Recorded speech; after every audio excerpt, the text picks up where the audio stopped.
Well, I've heard it said that the majority of the gold is still down under the earth, right underneath us. But I think we still have a lot of treasure up here above earth. And one of them we've been hearing a lot from tonight, Marilyn Nyborg, and she's going to come up and share some more of what's in her feminine soul. When we look around at the issues that we deal with, we see on television, the news, and it's pretty scary stuff. We look at all of these amazing systems and institutions that are beginning to collapse. The economy, what else do we have? The economy, the wars that continue to raise their heads across the world, the politics, which is becoming more like as well. So if I were to take a thread and attach it to every one of these issues and go back through time, I mean all the way back through time, I think we might find ourselves at a campfire with a group of men.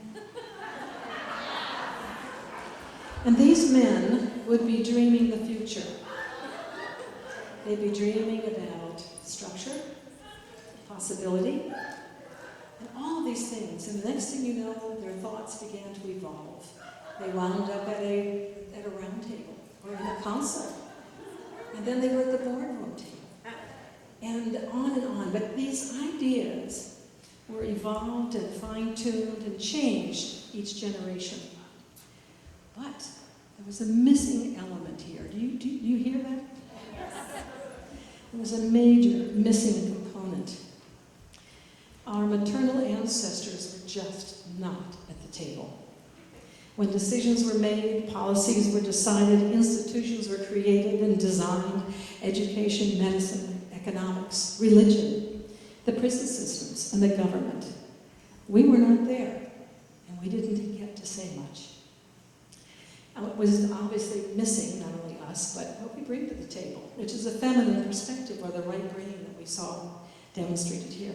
Our input, which would bring to the table a more global view, emphasis on relationship, its values and feelings. I cannot help believe that had we been at the table, we would have a very different world today.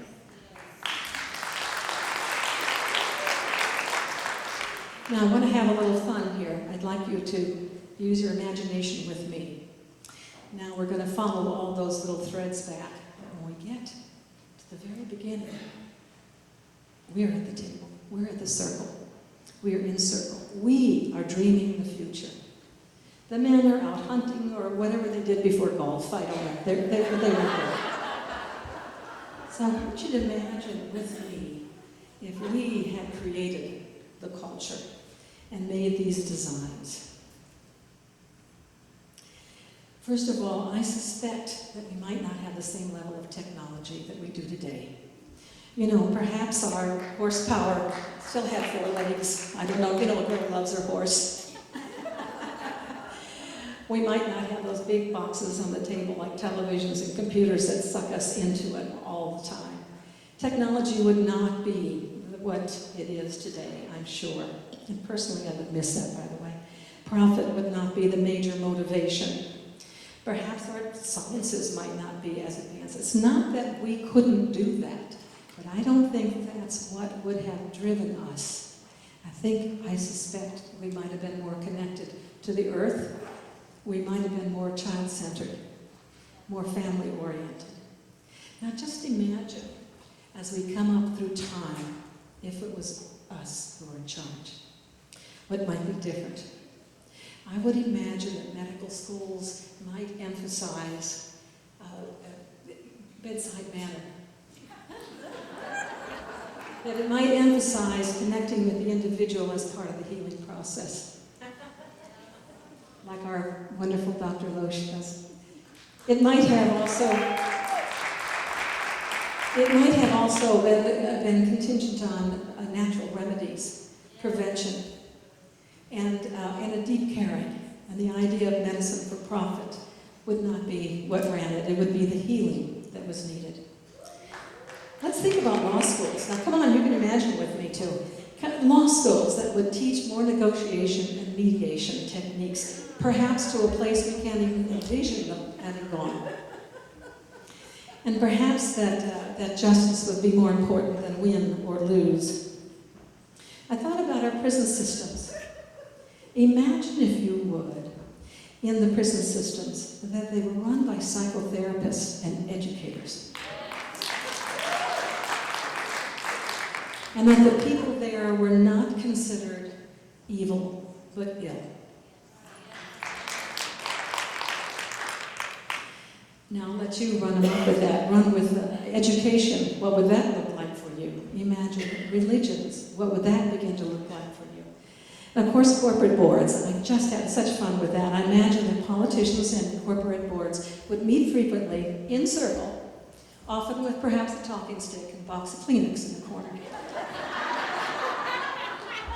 Now, we may not have been quite as productive as the men had been, but my God, our relationships would have been fabulous. Our communication skills, off the charts. It would be a very different world.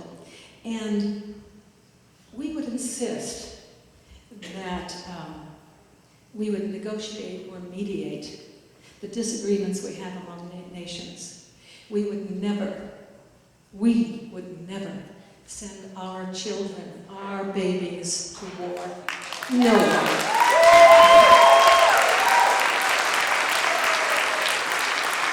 We would not send them to be slaughtered. We would not send them to be maimed. And we would not allow them to do that to another woman's child. It wouldn't happen. Now, I don't know what would have taken its place. Perhaps our mediation skills, as I said, might have gone beyond our current imagination, and we would have found another way to resolve those things. But here's what's really important. Imagine if we had all been at the first circle. We'd all been at the round table, in the councils. We were all together in boards of directors, men and women, working with deep respect, appreciation, and caring, each of us bringing our gifts to the world. It's almost hard to believe, isn't it? We have only been allowed to vote for 90 years. 90 years, that's now a lifetime for a person today. So what would have happened if we had been more woven totally into the culture and the design, the policies, etc.? You know, today we are also dealing with human trafficking, drugs, pornography, and they are competing for the highest level of profit, all growing very rapidly. I can't imagine that they would have had any opportunity to root had it been different. So again, I want to say, you know, we often say that men build a house and women make it a home. Yes, thank you. And we need the men to continue to build the house and move over while we make it home for everybody.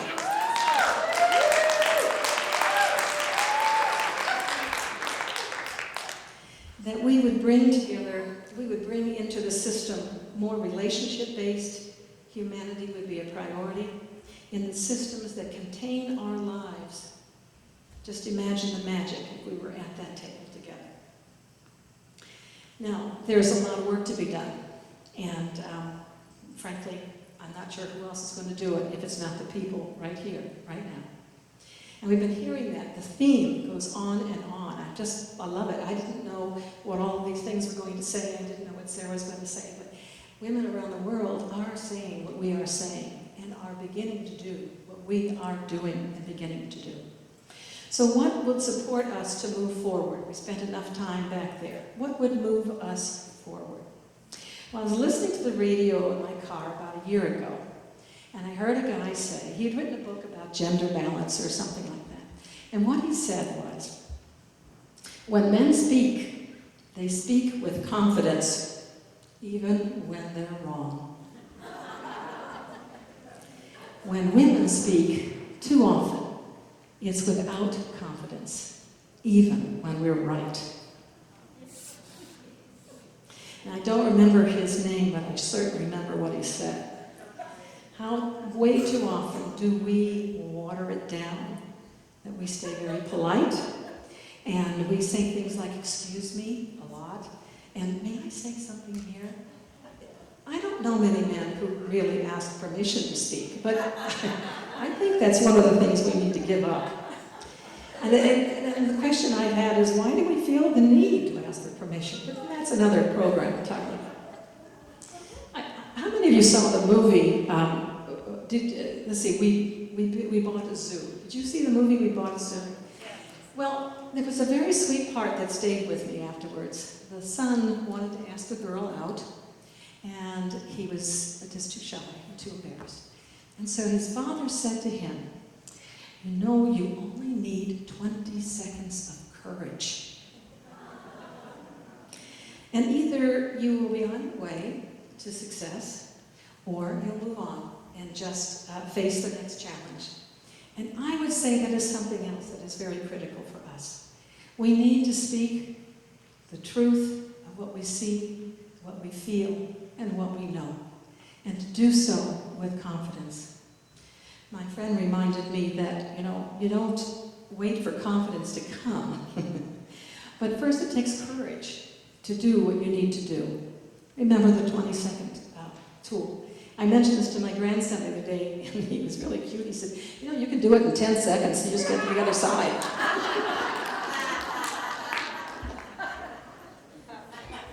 So I think working on our confidence level is an important step, and supporting others when you notice it's missing from a woman speaking. A great reason, by the way, to be part of one of the wonderful circles that we're going to be creating in April. But it's important to come together with women who can witness you and who can help you and support you and to work with you. And it does help build our confidence to be witnessed and seen. The second quality that I felt was needed, that we need to develop, is the power to influence. A woman named Maddie Dykewald has written a book called Influence. And she says, most women have moved beyond the survival level. There are certainly women in survival, but most of us have kind of moved there. God knows we have single women who are raising children alone. That was not possible 50 to 100 years ago with any ease. It happened, but it wasn't an easy thing to do. So, and more women are actually making money and doing well economically. Where we aren't moving very fast is in the level of influence. I'm sure you realize now that with the 2 women dropping out of Congress, will be about, I think, 14 or 15 women who are going to be representing, 51% of the population. We need to look and see, where we can support women to move into those positions where they have a say in policy. And we need to educate the men to listen to them when they get there. We need more women on boards and office, but I don't expect all of you to raise your hand and run right now. But I also think we overlook where we already have influence, the places that we already impact, positively or negatively, but we already do. Your home, your family, your friends, work, school, church, don't underestimate the power of your opinions and your beliefs. Now, we used to say in Gather the Women that we needed to be empowered. And there are women that need to be empowered. I just don't think there are too many of them here in the room. I think we are a very powerful group of women, and what I see is the need now, the question before us is how do we mobilize this collective power that we are for the betterment of the future, for the good of the future. I have a couple of suggestions, of course. I had some ideas. First of all, I want to encourage you again to spend some time at these networking tables. These women are doing it. Many of you are doing it. Tell each other what you're doing. It's really important. Good to know.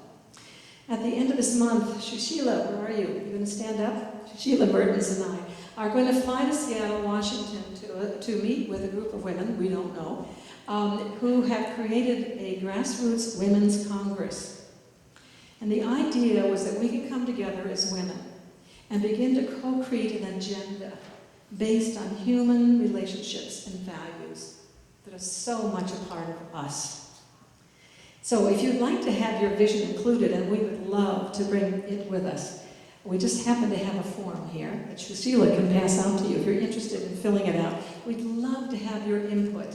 What do you see that should be a part of our future agenda? So Sheila's going to pass it out. She's back there. Just raise your hands if you want one. And they'll be on the table back there as well. There's also, I think about the internet, which so many of us would like to not be on. But there's another place where your opinion and your power and your influence can be heard. A simple tweet based on some new insight you had or a thought you want to express in the world reaches so many people now. We must use this. It's a very important tool. Now, every year I gather the women when we invite people to do the networking that they're doing. If we have anything that might be controversial, like, political stuff, we invite both sides, Republicans and Democrats. And if we have pro-life, we ask pro-choice, or vice versa. Year after year, we've had the more liberal showing, and we've loved that they participated and been here. These are women standing for what they believe and speaking to it. Last year was the first time that we had the women from the pro-choice group. And I wanted to share this with you because it has been an amazing gift for me. And I think it is also something that we might each consider in our lives. And that is that I went over to greet the young woman and thank her for being there. And I remember walking away thinking to myself, she's really neat. I'd like to get to know her. But I didn't have a chance to do that because she called me. And she said, what are you doing for lunch? I said, I'll be there. And 2 hours later, we had shared a lot of our story of who we are, how we come to what we believe and why we believed it. We didn't debate the issue. And I will tell you this right up front, we do not agree on religion, nor do we have any commonality in the political realm. But we did find where we had commonality. First of all, neither one of us would want to see a woman with an unwanted pregnancy that had to face a decision, a heart-wrenching decision, of whether she could carry that child to term or give it up.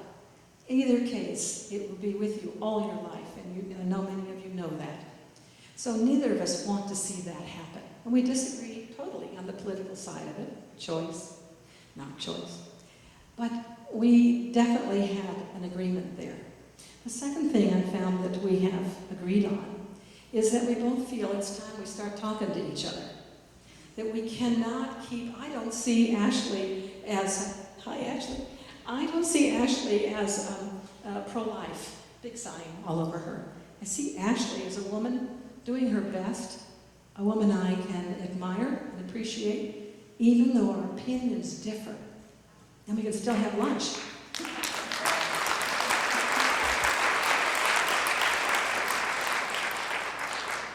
I would say that if the women in this country cannot bridge the great divide between Americans, it's very doubtful that it will happen. And I believe it must happen if we are really going to have a better future. And it does only take 20 seconds of courage. So what I would like to suggest, look around you. Who do you not agree with? Now forget your relatives, you already love them anyway, so it's okay if you don't agree with them. But perhaps there's a neighbor. Maybe you can get past talking about the weather. Maybe you can get past talking about what's on television. Maybe you can say, how did you come to believe what you believe? What shaped you? What touched you? And this is my story about how I've come to those things. And perhaps we might say, tell me, what frightens you about what I believe? And I'd like to tell you what frightens me about what the people with you believe. I suggest you look around. If you're hanging out with the people that are just like you, same age, same philosophy of life, then I would venture to say you're missing some incredible beings. I want to add, too, that it has absolutely enriched my life to have an old friend like Sarah Beek, who is new in my world. It is wonderful to have a friendship with people like Sandy Schmidt, who I don't think is here tonight, a young woman. Elisa Parker, another young woman. My life is enriched by their conversations. I found myself amazingly inspired by a young 35-year-old woman. And I thought, wow, so much to be learned from the generation to generation about everything, different perspectives, new way of looking things. How do we begin to reach what might be new, what might be coming through that we haven't even thought of before if we stay in the same conversation and with the same people? So I'd like to suggest that you find your 20 seconds of courage and look around and see who perhaps you might make peace with. It has to start right here in our community with us. So what will your 20 seconds of courage be? Now gather the women, we individually do, but we don't really take a position on things, in the world, political things.